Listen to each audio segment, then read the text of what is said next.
Morning Business, Stéphane Soumier. C'est Patrick Puy qui est avec nous, le patron de Vivart. Bonjour Patrick Puy. Bonjour. On était en train de discuter de l'ensemble parce que on va parler évidemment de la tourmente sans doute qui entoure en ce moment la halle comme l'ensemble. Alors du commerce d'habillement, du commerce de détail.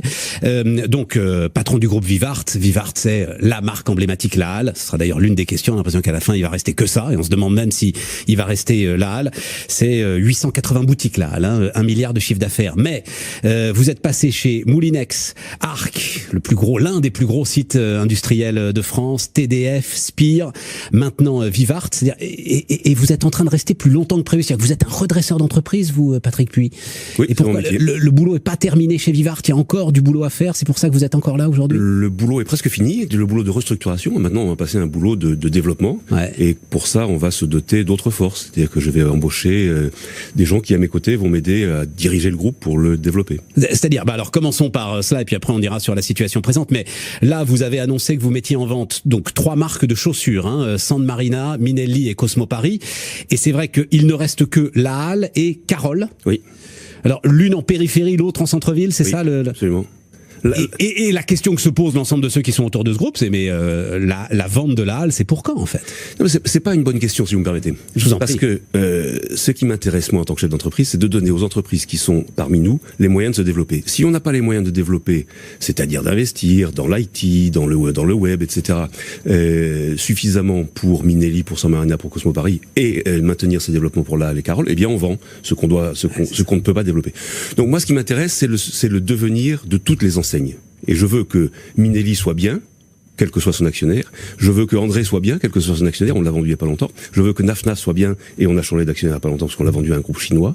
Et si demain il y a un autre actionnaire pour la halle, pour Carole, c'est pas un problème. Le problème c'est de développer la halle, c'est de développer Carole, c'est de développer Minelli, etc. Bah si quand même. Enfin, et ça peut être un problème dans la mesure où on ne sait pas ce que l'actionnaire veut faire de la marque qu'il rachète. Alors à la limite sur les marques de chaussures, pourquoi pas. André par exemple, c'est Spartoo, le formidable Boris. Tiens, il faudra que je prenne des nouvelles d'ailleurs parce que c'est quand même un pur player de l'internet qui a pris un sacré risque en rachetant un réseau de boutiques. Oui. Vous avez pris des nouvelles, vous savez comment ça marche? Oui, ça se passe bien. Mais on les suit, ouais. ça se passe bien, et j'en suis ravi. Mais vous savez, là, vous avez le même exemple avec Sarenza Monoprix. C'est vrai. De mariage, pure player et distributeur. Et ça vous fait réfléchir ça justement pour la halle par exemple? Nous on a le chemin inverse. Et il faut qu'on développe notre activité web. Développer l'activité web qui se porte très bien chez Carole, qui se porte très bien chez Minelli, mais il faut pour ça un prérequis informatique et logistique. Ça c'est compliqué. Et donc faut mettre beaucoup d'argent. Et donc c'est pour ça que vous avez besoin encore de céder un certain nombre de marques pour récupérer une partie de ces fonds pour continuer à investir sur la halle et sur Carole. On vend pas pour faire du cash. On vend parce qu'on pense que Minelli, San Marina, Carole, Cosmo Paris, pardon, serait mieux dans d'autres mains que dans les nôtres. Parce qu'on n'a pas les moyens de développer tout ça à la fois. On aura les moyens de développer la halle et Carole. D'accord. Bon alors le climat actuel là pour vous aujourd'hui, Patrick Puy. Quand Bruno Le Maire hier. Moi, je trouve qu'il va un peu trop loin. Je ne sais pas si c'est mais il parle de catastrophe économique. C'est une catastrophe que vous êtes en train de vivre aujourd'hui. D'abord, c'est une catastrophe pour les. Oui. Le mot est peut-être pas trop fort. Parce que on a des salariés qui sont traumatisés, des salariés qui ont vu leur vie en danger. Nous, on a fermé hier tous nos boutiques à Paris pour protéger nos salariés et nos clients et nos clientes. On est resté ouvert en province, mais on a eu à Saint-Étienne ou à Bordeaux des boutiques agressées, des clientes enfermées, libérées par la police. Donc ça, oui, c'est une catastrophe. Ensuite, c'est une catastrophe. Ça, c'était samedi, ça? Oui. Ensuite, c'est une catastrophe économique globale. C'est nous, on va perdre 30% du chiffre d'affaires en décembre, 25 à 30%. Dans une période où normalement on vend beaucoup. Donc ça veut dire pas d'intérimaire, ça veut dire qu'on perd des emplois. Et puis après, il va falloir se sortir de là, politiquement et financièrement. À la fin, ça a un coût, 4 milliards. Comment on va le payer ?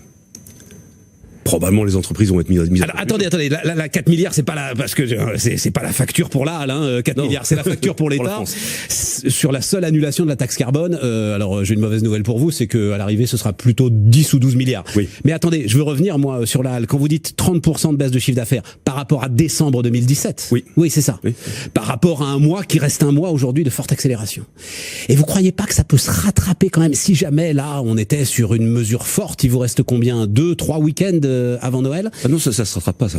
Dans le retail, et si on prend l'exemple de la très forte baisse qu'il y a eu après les attentats il y a 3 ans, ça c'est pas rattrapé. Si on prend la forte baisse qu'on a eue l'an dernier à cause de la météo, ça se rattrape pas. Ça se rattrape jamais. Donc c'est une vraie, alors catastrophe, je sais pas si le mot vous gêne, non, mais c'est une réduction extrêmement importante. Et puis on a encore réduction, ça veut dire réduction du chiffre d'affaires, réduction du revenu, réduction des effectifs. Alors derrière, justement, allons-y. Qu'est-ce que vous attendez de l'État, Patrick Puy? Par exemple, là, s'il vous dit ce serait bien que vous versiez une prime, alors elle sera totalement défiscalisée, sans charge sociale, vraiment l'argent que vous donnerez ira directement dans la poche de vos salariés. Je ne crois pas qu'il faille que l'État prenne ce genre de mesures. Il est évident que les entreprises seront mises à contribution pour financer les 4 ou 10 ou 12 milliards que vous évoquez. Il y a différentes façons de le faire. Est-ce qu'il faut reporter la baisse de l'IS? Est-ce qu'il faut supprimer le CICE? Surtout pas. Surtout pour les activités comme les nôtres. Le CICE, c'est clé. Et c'est clé pour l'emploi. Une prime... Vous savez, la rémunération, c'est le juste paiement d'un travail. Donc on donne pas une prime comme ça pour donner une prime. Il faut que cette prime corresponde à quelque chose. Donc je pense pas que ce soit la bonne solution. Cela dit, il faudra s'en sortir. Nous, on sera une entreprise citoyenne, on s'en sortira avec les autres. Oui, mais enfin pour vous, la juste rémunération du travail. Le problème, c'est que cette juste rémunération du travail, aujourd'hui, elle est grévée par à peu près 40 à 45% de charges. Si vous avez, vous, chef d'entreprise, la chance de pouvoir donner directement la juste rémunération du travail à vos salariés, enfin je veux pas, mais et chacun le sait, c'est une aubaine. Et il va y avoir forcément un effet d'aubaine sur cette question-là, Patrick Puy, oui. Oui, on fera, encore une fois, on sera citoyen. 2, moi je préfère payer les gens et que ça reste dans leur poche. Ouais. Mais le vrai problème que ça pose, c'est quelle est la pression fiscale et comment on baisse la dépense publique. Là, c'est plus le chef d'entreprise qui parle, c'est le citoyen. On baisse la dépense publique. C'est aussi le chef d'entreprise, parce qu'il en supporte une partie. Une toute dernière question, parce que il se trouve qu'une enquête BPI France récente montrait que 86% des chefs d'entreprise n'avaient absolument pas anticipé, je pense que c'est pas votre cas, l'afflux de trésorerie que représente le fait que vous ayez l'année prochaine et CICE et baisse de charges. Ça, vous l'avez anticipé, vous, Patrick Puy, aujourd'hui, ou vous attendez de le voir pour être sûr de pouvoir compter dessus? Non, une société qui est en difficulté, et l'AL et Vivarté étaient en difficulté, commence à ne plus l'être. Une société qui est en difficulté, elle commence par regarder le cash. Donc ça, on l'a bien vu. Ouais, c'est ça. Et donc, si jamais il y avait un renoncement sur cette bascule, ce serait pour le coup quelque chose de sérieux et de très sérieux à gérer pour vous. Absolument. C'est one shot, c'est juste sur l'année 2019, oui. Mais c'est une année qui est une année très très importante. Mutation du commerce, Patrick Puy. Comment est-ce que, alors, sur la mutation de la halle et sur le redressement, il nous reste à peu près 2-3 minutes, c'est quoi les axes aujourd'hui qui sont importants pour vous? Je lisais, c'est l'Institut français de la mode qui nous a dit ça. Sur 10 ans, le marché de la mode a reculé de 15% pour les CSP+, comme pour les faibles revenus. Comment est-ce que, alors d'abord, est-ce que vous constatez ça? Déconsommation, nous dit l'Institut français de la mode. Et comment est-ce qu'on peut contrer ça? Alors, c'est vrai que le marché de la mode a baissé de 14%, d'après nous, entre 2007 et 2017. C'est ça. Et puis, fin 2017, on a constaté une accalmie, ou une baisse, où on atteignait une asymptote. On s'est dit, ça y est, on baisse plus. Et puis, la fin 2017 a été dramatique. Alors, pourquoi ça s'est passé? L'effet de l'élection de Macron, la France redevient compétitive, je sais pas. Mais on a été assez optimiste. Et puis, fin 2017, on est retombé, et là, 2018, c'est catastrophique, on perd 2,9% par rapport à l'année précédente. Donc c'est une rebaisse colossale. Ça vient d'où? On vend le même nombre de paires de chaussures en France qu'autrefois, mais on les vend moins cher, il y a moins de cuir, il y a plus de sport. L'impact du e-business est évidemment fort pour faire baisser les prix. Alors cela étant, quand on segmente un petit peu, le luxe se porte bien, malheureusement Vivarté n'est pas dans le luxe. La périphérie populaire, c'est-à-dire là, elle se porte pas mal, parce que le marché du relatif bas de gamme, j'aime pas le terme, est toujours là. Par contre, le marché centre-ville, CSP, c'est le cas de Minelli, c'est le cas de Carole, lui se porte beaucoup moins bien. Et vous pensez que c'est un élément durable, c'est-à-dire que vous aurez beau réinventer le commerce, faire toutes les initiatives commerciales, avoir toute la force de vos vendeurs, c'est un balancier qu'on n'arrive pas à renvoyer dans l'autre sens? Notre cliente chez Carole a une 50aine d'années, elle dépense plus que sa fille qu'en a 20. Et ça, c'est une constante. Alors il va falloir redonner envie. Et puis il va falloir probablement avoir moins de boutiques et plus de web. Ouais. Et donc développer une logistique très forte. Et la fusion, parce que c'est ça que vous êtes en train de terminer, c'est-à-dire la halle redevient la halle, elle avait été segmentée. Ça, c'est parce que face à cela, il faut aussi des marques fortes finalement aujourd'hui. Il faut une marque forte et puis il faut donner l'envie au client qui vient dans notre magasin d'y rester et d'augmenter le panier. Et c'est une sorte de one-stop shopping, là, le mix chaussures et vêtements. La mère de famille qui vient parce que son gamin a chose du 41 alors que l'an dernier il chaussait du 39, elle achète, mais elle achète tout. Ouais, c'est ça.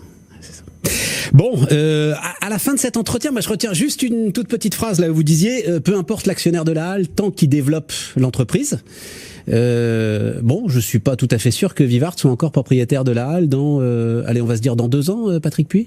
Mais je suis chef d'entreprise, je représente aussi des actionnaires, mais je représente surtout l'entreprise. Ouais. Et il m'intéresse plus de savoir que nos clientes sont satisfaites, que nos salariés sont satisfaits et croissent, ouais, et que on crée des richesses qui permettent de réinvestir dans l'entreprise. C'est ça une entreprise. Tout à fait. Merci d'être venu nous voir, Patrick Puy. Merci beaucoup. Le patron de Vivart, donc, ce matin sur BFM Business.